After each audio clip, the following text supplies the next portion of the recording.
Number 5. Urine therapy. This therapy has been known to be in use since the 1600s, but it was popularized in the early 20th century. This therapy included drinking urine, massaging it into the skin and gums, and bathing in it. By 1918, doctors were prescribing urine therapy to thousands of patients. For a toothache, patients were told to massage urine into their gums and rinse their mouth out with it. For sores on the skin or minor cuts, patients were told to massage urine into their skin and also bathe in urine. Patients were also told to drink urine and give themselves urine enemas for all different types of conditions. Urine therapy was used during the plague, and also during medieval times, urine was used to treat battle wounds. It's also been used as an antiseptic, and some doctors believe that urine therapy has an anti-cancer effect. There is no scientific evidence that urine cures anything. In 1978, the Prime Minister of India said that urine therapy is the perfect medical solution for millions of Indians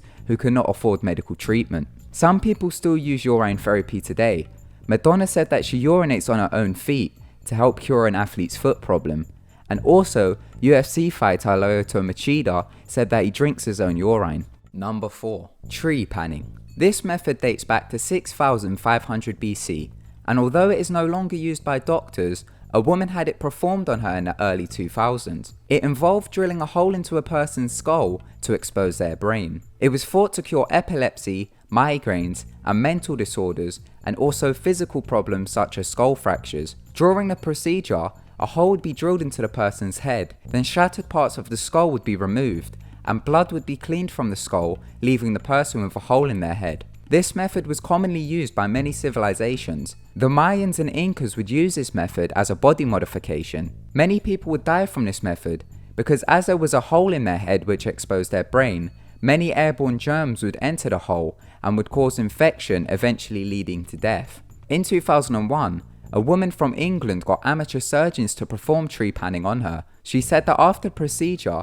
she felt better and had more mental clarity. She performed the first incision herself using a scalpel, while the doctors held a mirror to guide her. The doctors pled guilty to practicing medicine without a license, and they went under psychiatric tests. Number 3. Bloodletting. This procedure is the removal of blood from a patient to cure or prevent illness and disease. It is one of the most popular medical practices in history. It was based on an ancient system of medicine in which blood and other body fluids were regarded as humours. Humours were believed to be an excess of 4 distinct bodily fluids. These bodily fluids were yellow bile, which represented fire, blood, which represented air, black bile, which represented earth, and phlegm, which represented water. People believed that these humours had to be kept in balance, and if you started to feel sick, then it meant you had too much blood and you had to go get it drained. Doctors would drain people's blood using leeches and would also use a method called breathing a vein. During this method, they would tie a person's arm, making the vein swell. Then they would cut the vein to drain the person's blood.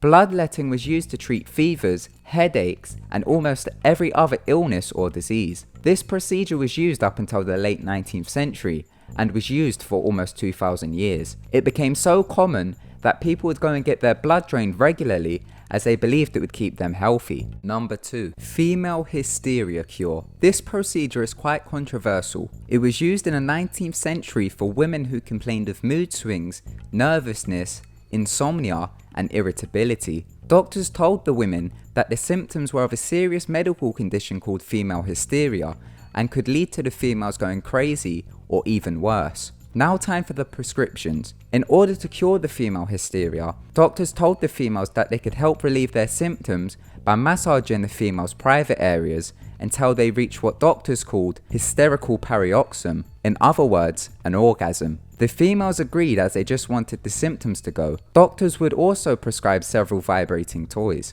Doctors done this as they believed sexual desire was what was causing the symptoms. This method can be traced back to the ancient Greeks, as they had a similar procedure called the wandering womb. The Greeks believed that the woman's womb was a separate creature and that it could move on its own, and if a woman was celibate for a long time, the womb would try to escape, causing seizures and hysteria. To prevent this, women were recommended to marry young and have as many children as possible and have sex with their husbands as many times as possible so the womb doesn't escape, and to help alleviate their hysteria. During the early 20th century, this method declined in use as people got a greater understanding of hysteria and was able to prescribe drugs for it. To me, it just looks like the men trolled the women in order to get some action. But what do you think? Number 1. Cannibal cures. This dates back to the Roman Empire up to the 17th century. It was used to cure headaches, muscle cramps, and stomach ulcers. Doctors prescribed a concoction of human flesh, bones, and blood. Just imagine a punch bowl filled with a red gooey mess. It was known as corpse medicine and was used for hundreds of years. The Romans believed that the blood of dead gladiators could cure epilepsy, and in the 12th century, apothecaries were known for selling something called mummy powder. This was a powder made up of ground up mummies looted from Egypt. Also, during the 17th century, King Charles II was known to drink a brew called the King's Drops.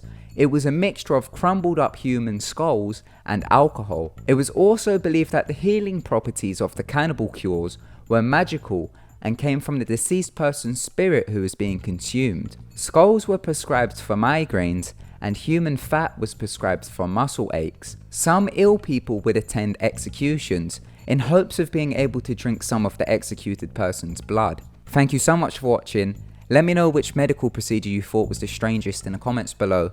And also, don't forget to subscribe to keep updated with our videos. Goodbye.